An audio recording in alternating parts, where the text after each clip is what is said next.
ने देखा है, सेवा करो जवानी में, बुढ़ापा ने देखा है, भजन करो भरी जवानी में, बुढ़ापा ने देखा है। क्या कहते देख लो, मुख से गूंगे हो जाओगे।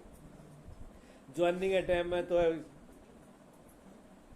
जबकि मुंह में भाई ठंडा है चालू करे, जहाँ कोई स्टैंड लगा के छोड़ दे नहीं, मैं आप ही चाल जाए फटाफट फटाफट। कोई एक बोला था कुछ चार सुनावे है, मैं कि तेरू घाटा सुन लियो, कहने एक रह दी अगलो चार सुना दे अगू, कि मेरा में ज्ञान कम थोड़ी है।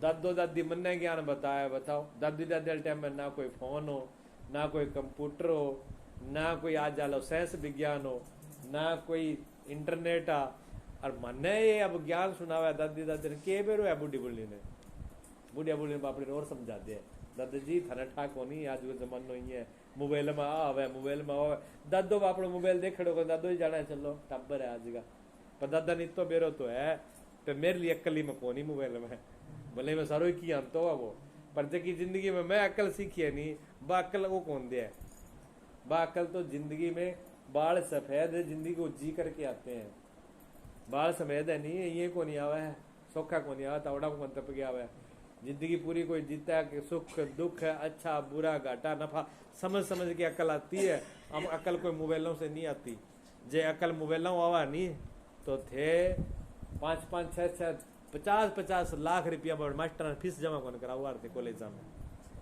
बटा क्या फीस जमा करा गया वो अकल ही को ले लियो नहीं मोबाइल को, वो तो अक्ल और जकी माड़ी मोटी है नहीं, बस बिगाड़ा नहीं तो ठीक है।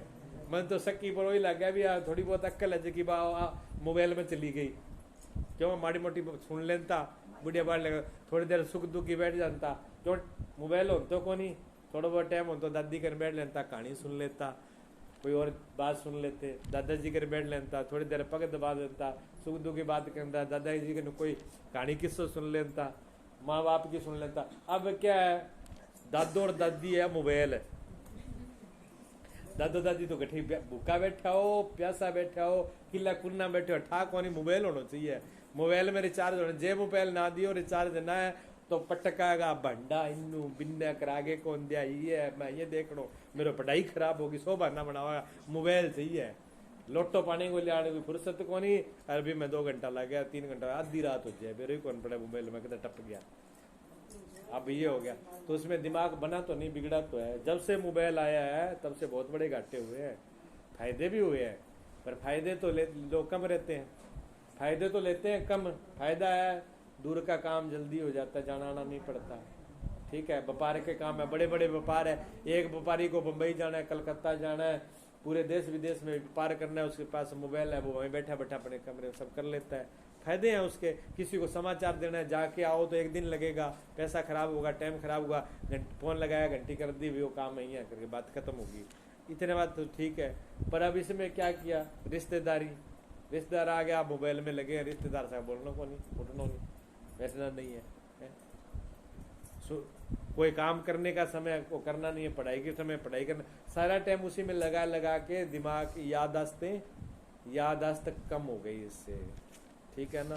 तो जवान जब गूंगे हो जाओगे, ये बोलने की शक्ति नहीं रहेगी, भजन करने की शक्ति भी नहीं रहेगी, भजन कीर्तन करने की भी शक्ति नहीं रहेगी।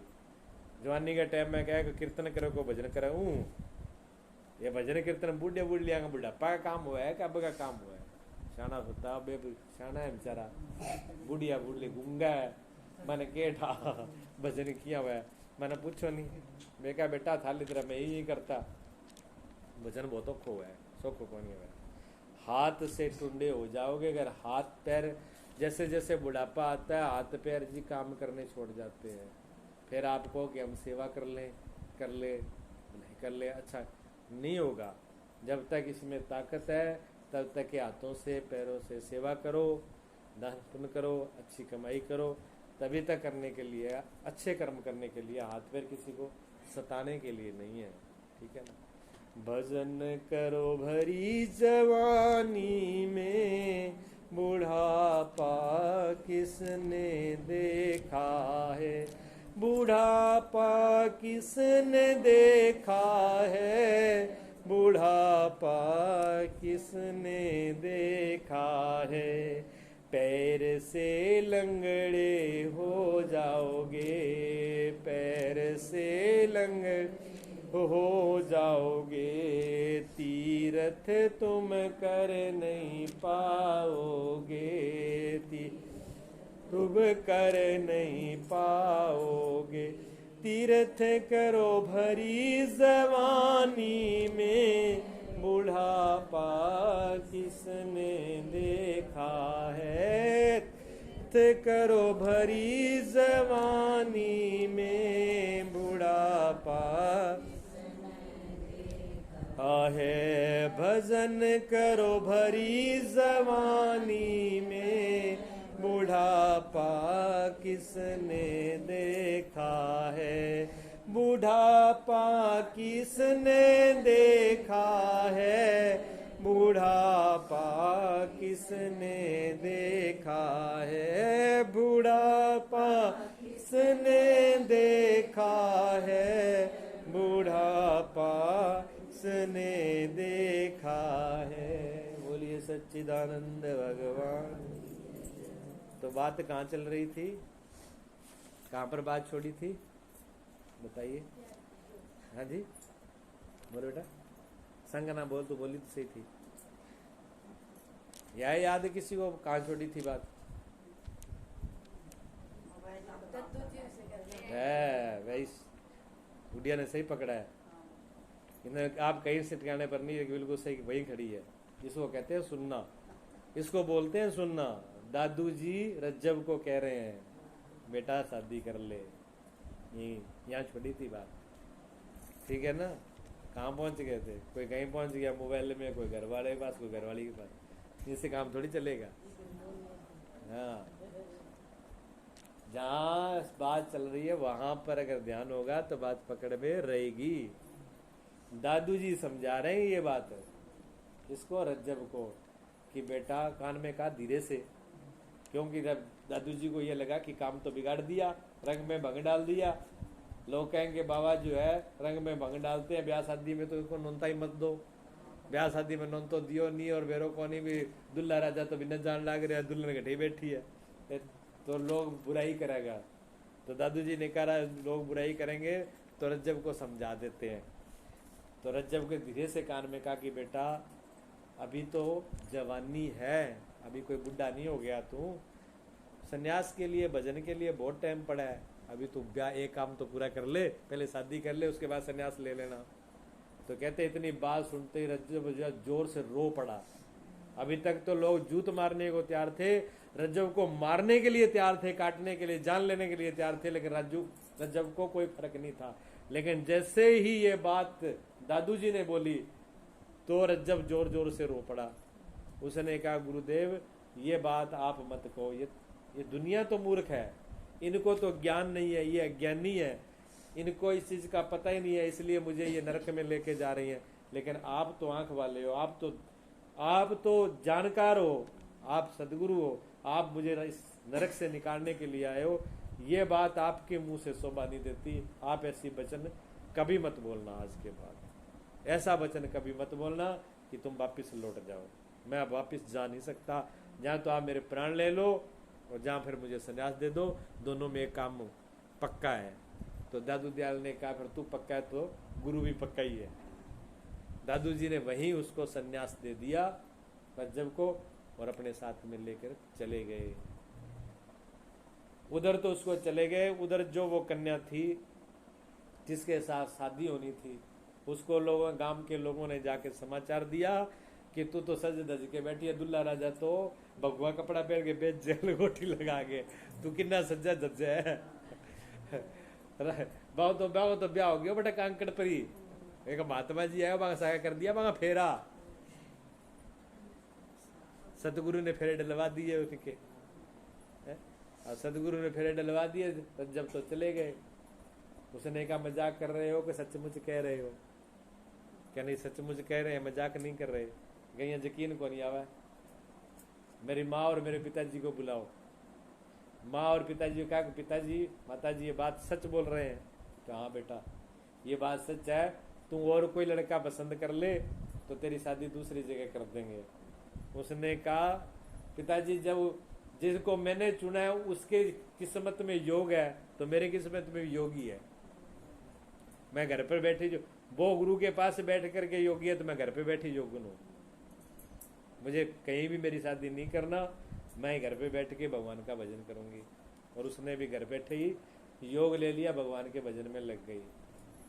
और रज्जब जो है गुरु जी के पास में रहे लास्ट टाइम तक। रज्जब की वाणी है, रज्जब अच्छे संत हुए, सिद्ध पुरुष बने। मतलब गुरु जी की इतनी कृपा हुई रज्जब के ऊपर कि बहुत अच्छे संत हुए वो। और उनकी वाणियां भी हैं, पुस्तकें आज पढ़ना, कभी किसी जाओ कहीं पढ़ के देखना आप। रज्जब की बहुत सुंदर सुंदर वाणियां, बहुत अच्छे उनके लिखे हुए हैं जीवन। तो रज्जब गुरु की सेवा में रहे तन मन से।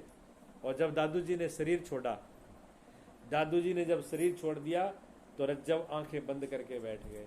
जैसे हमारे स्वामी जी आंख नहीं खोलते। आप सोचते होगे बाबा आंख क्यों नहीं खोलते, बंद करके क्यों रखते हैं, क्या चक्कर है, देख लो। तो रज्जब ने आंखें बंद कर ली, रज्जब ने आंखें बंद कर ली, आंखें खोली नहीं। गांव के लोगों ने कहा स्वामी जी आप आंखें खोलो। उन्हें कहा किस लिए खोलूं? जिन इन आंखों से जिसको देखता था वो तो बाहर रहा नहीं, अब वो अंदर ही है। मैं अपने अंदर उनके दर्शन कर लेता हूँ।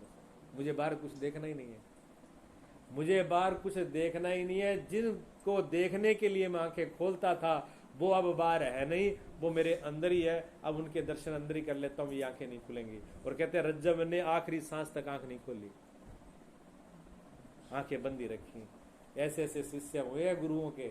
आप कहते हो मेरे शिष्य हाँ गुरु के, कहना सौखा है लेकिन गुरु का पद निभाना बड़ा औखा है।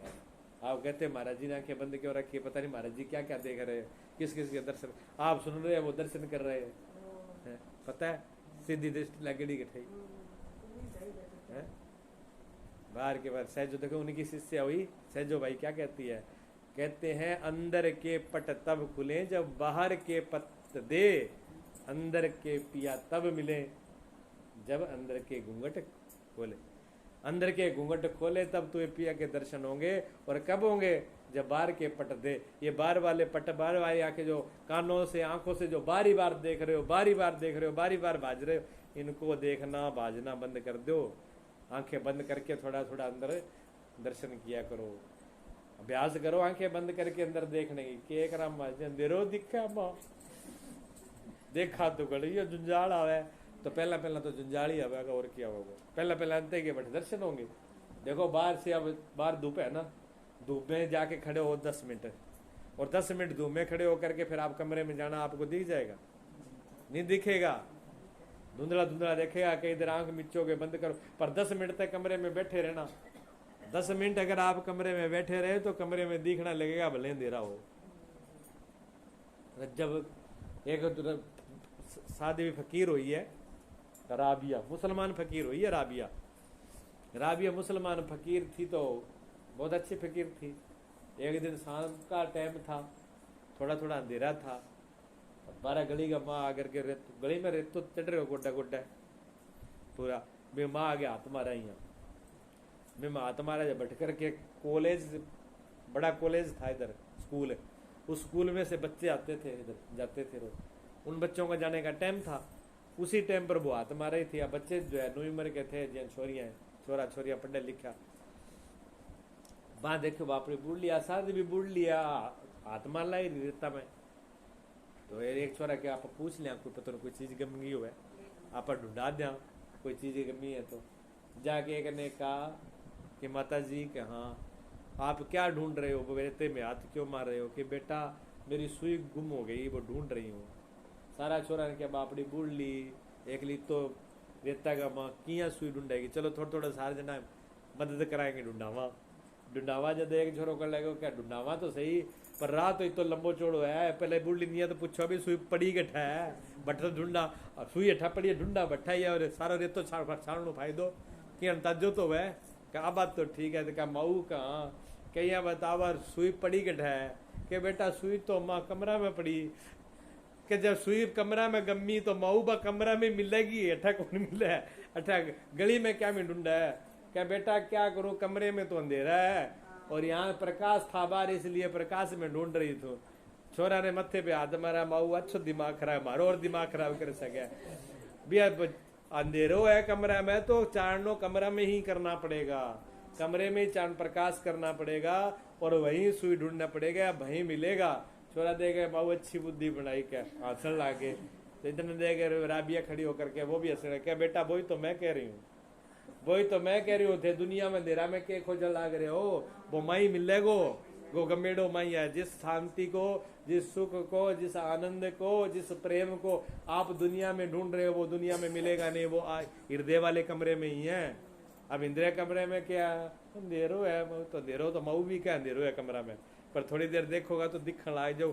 देखने का प्रयास ही नहीं करते, देखने की कोशिश ही नहीं करते। जितनी कोशिश थे 12 काम करने में करो नहीं, एक भैंस दूध ना दे नहीं 5 किलो दूध देती है टाइम को, और बाद दूध ना दे फिर देखो तो कितना जोर लगाओगे ऊपर, दूध तो ना कड्यो तो भैंस तो गई। आर बार इन्ना बिना रोटी छूट जाए पर भैंस को दूध निकलना चाहिए, सारा दिन लाग जानी। एक दूध भैंस का निकालने के लिए पूरी ताकत लगा देते हैं, और कभी इतनी ताकत लगाई कि जब तक भगवान के दर्शन नहीं होंगे तब तक चैन नहीं लेंगे। कभी ये ताकत लगाई क्या भी भगवान ने नहीं, तुम जिंदगी से चले जाओगे ना, घर से क्या है। अगर परमात्मा का नहीं हो जाए तो जन्म जन्मांतरों के लिए नरक में चले जाओगे। वो सर्टिफिकेट किसके पास है? भैंस तो दूसरी आ जाएगी, अगर जिंदगी रही तो भैंस 4 खरीद लोगे, लेकिन ये जिंदगी चली जाएगी फिर क्या करोगे ये बताओ, फिर क्या करोगे। कभी इतनी कोशिश से नहीं बैठे भी पूरी लगन के साथ भी, जब तक दर्शन नहीं होंगे तब तक मैं खड़ी को नहीं होंगे। कभी ऐसी लगन नहीं लगाई, ऐसी लगन लगाई होती तो ये बात है कि दर्शन ना हो ही नहीं सकता, हो ही नहीं सकता कि दर्शन ना हो। लगन से एक पूरी लगन के साथ एक दिन में बैठ जाए तो भी द्वार खोल देता है, वो ऐसा है। लेकिन एक दिन भी आधा आधा मन हो, चलो थोड़ी देर, अब क्या गुरु जी तो माड़ा मोटा भजन कर ही लिया, 10-20 मिनट तो बैठ जा। अब 10-20 मिनट बैठे, 10-20 मिनट में बैठ गए, 4-5 काम पहले ही सोच लिया, वो काम ये करना, वो ये करना, फलाना जवाब देनो, वो यहाँ से तड़का वो काम करना। अब बैठ के हिसाब किताब किया कि ध्यान किया? हिसाब किताब किया, ध्यान किया ही नहीं। अगर ध्यान में ही जा रहे हो थोड़ी देर के लिए, 10 मिनट के लिए, 20 मिनट के लिए, आधा घंटे के लिए, तो सारा कुछ छोड़ के चले जाओ ना। हिसाब किताब लेना देना सारा एक बार कुआं पटक दो, पर न जाओ। 20 मिनट तक कोई ना बुलाइयो, ना कि सोचनो न करनो, बस बिंग ही है। 20 मिनट भी दो तो पूरे तो दे दो उनको, 20 मिनट भी उसको पूरा नहीं देते। उसने आपको 24 घंटे, पूरी जिंदगी, 100 साल की उम्र, खाना पीना, हवा पानी, रोशनी, जल पान सारा फ्री में दे दिया। उसके बदले में आप 500 रुपये में दिहाड़िया करके ले आते हो, सुबह से शाम तक उसको खून पी लेते हो आप। 500 रुपया में दिहाड़ियों करके लाओ नहीं, भी खून पी लो, भी आज मेरे सारो करके ही जा, तू 500 रुपया दिया है, सारो काम कराने की सोचा भी आज ही कर जाओ, तड़का तो बुलाने ना पड़ा, तड़का 500 रुपया और लग जाएगा। 500 रुपये में तो एक आदमी का आप खून पीने तक जाते हो, और परमात्मा ने आपको सब कुछ दे दिया। आपने क्या किया उसके लिए? कोई बदले में दिया? कुछ नहीं दिया बदले में। बदले में भगवान को क्या दिया? दोष। मारा कर्म में ही कोनी, मारा भगवान लिखे ही कोनी। क्यों? भगवान ने तो थार सा दुश्मन ही नहीं जगह, थारी स्पेशल कलम ले गए काटे भी फलाणती को, तो कदे भजन में मन लागणो ही ना चाहिए, स्पेशल लिखू। क्यों मैं थारा सोतन लगे के भगवान जगह लिख दियो, बियो भजन को कर सके थे, सोतन तो कोनी। फिर मैंने क्या जलन नहीं थारो, मैंने कोई जलन कोनी नहीं, उसने सबके लिए लिखा है। रामायण में लिखा है, तुलसीदास जी ने कहते बड़े भाग मानुष तन पावा। तुलसीदास जी लिखते हैं रामायण जी के अंदर, क्या कहते हैं? बड़े भाग मानुष तन पावा, सुर दुर्लभ सद ग्रंथन गावा। कि ये मनुष्य का शरीर बड़ा ही दुर्लभ है। सुर दुर्लभ, सुर कहते हैं देवताओं को भी, क्योंकि देवताओं के पास शरीर नहीं है। देवता भी चाहते हैं मैं भी कुछ अच्छा कर्म करा, मैं भी कथा कराऊँ, मैं भी पुण्य धर्म करा, दान करा, मैं भी भजन करा, मैं भी परमात्मा मोक्ष न प्राप्त कर लिया, लेकिन उनके पास है ही नहीं, शरीर ही नहीं है, किससे करे? तो तड़पते हैं कि यदि भगवान की कृपा हो, ये मनुष्य का शरीर मिल जाए तो हम भी कुछ कर ले। इसको देवता भी तरसते हैं, ऐसा इस कीमत है इसकी बहुत बड़ी कीमत है, छोटी मोटी कीमत नहीं है, बहुत बड़ी कीमत है। कोई भी चीज दे करके कितनी भी कीमत की, ये इसको आप खरीद नहीं सकते। मनुष्य चोला द्वारा आपको कोई भी कीमत दे के मिलेगा नहीं। डॉक्टर जगह गाला नहीं, नकली तो गाल देगा भाई, थोड़ा दिन ही चल रहा है, बाल भी बदल देगा, किडनी भी बदल देगा, नाक कान भी बदल देगा, थोड़े दिन काम करे। जो परमात्मा ने दिया है वही काम करते हैं। तो ये इतना दुर्लभ है, बड़े भाग मानुष तन पावा, सुर दुर्लभ सद ग्रंथन गावा। सारे ग्रंथों ने इसकी महिमा गाई है। कहते हैं इसको पाके कहते हैं, सो पात्र दुख पावही सिर धुन धुन पछताए। कहते हैं इस मनुष्य तन को पा करके अगर भगवान के शरण में नहीं लगा, साधन नहीं किया, परमात्मा के सिमरन भक्ति में नहीं लगा, अगर अपना कल्याण नहीं किया, अगर सत्य के मार्ग में नहीं चला, तो कहते हैं सो पात्र दुख पावही, वो पात्र बहुत दुख पाएगा। सो पात्र दुख पावही सिर धुन धुन पछताए। सिर पकड़ करके, सिर मार मार के पछताएगा कि मैंने बहुत बड़ी गलती करी है। जब चिड़िया चुग गई, अब पछताए क्या होता है, जब चिड़िया चुग गई खेत चुगने के बाद पछताने के से कुछ नहीं होने वाला, पहले ही होगा। जब लास्ट टाइम में जमराज जी आएंगे, पल्ले में कुछ भी नहीं होगा, फिर कुछ नहीं होने वाला। पहले ही ताकत होनी चाहिए, पूंजी पहले ही होनी चाहिए, हाथ के अंदर पहले ही प्रबंध होना चाहिए। एक राज्य था, उस राज्य की एक नियम था। क्या नियम था? उस राज्य का ये नियम था भी 10 जो भी राजधानी के अंदर पहला आदमी मिलते उसी को राजा बना देते। पर वो राज 5 ही साल राज करता, यहाँ वोट राज आई है। 5 साल राज करने वाला अपना नेता तो यहीं फिर वो करे खुला, कोई बात नहीं, हार गया तो पर रह तो बैठे ही है। पर वो नियम या को नहीं हो। 5 साल वो राजा अपनी तरीके से राज चलाता, कोई उसके पक्ष विपक्ष कुछ नहीं, अपनी मर्जी से राज करता। लेकिन 5 साल बाद में ये नियम था कि उसको एक बहुत बड़ी नदी थी, उस नदी से पार जंगल था, उस जंगल में नाव में बिठाते और जंगल में छोड़ जाते, वहां जंगली जानवर उनको खा जाते। बस राजा का फिर सजा होती थी कि 5 साल राज करो, 5 साल बाद में जमुना पार छोड़ दिया जाएगा, वहां जंगली कुत्ते बिल्ले शेर चीते जो मर्जी खाएं पिए। पूरा घोर जंगल था, जानवरों के अलावा कुछ था नहीं। तो हर राजा के साथ ऐसे ही होते, लोग डरते थे, राज भी करना चाहते थे भी राज ही मिल जाए, पर 5 साल बाद में क्या होगा, जिंदगी सिद्धि कटघरे में। तो वो लोगों को डर भी लगता था। पर एक जो है कोई गुरु का शिष्य, गुरु का लाल, गुरु के पास विद्या लेकर के आया। उसने कहा कि राजा अब की बार मुझे बना दो। उन्होंने कहा आपको बना देंगे, लेकिन 5 साल वाली याद है क्या? तय करके आया हूँ, 5 साल बाद अपन को जीना ही नहीं है, अपन मरने के लिए तैयार है। हमने तो गुरु के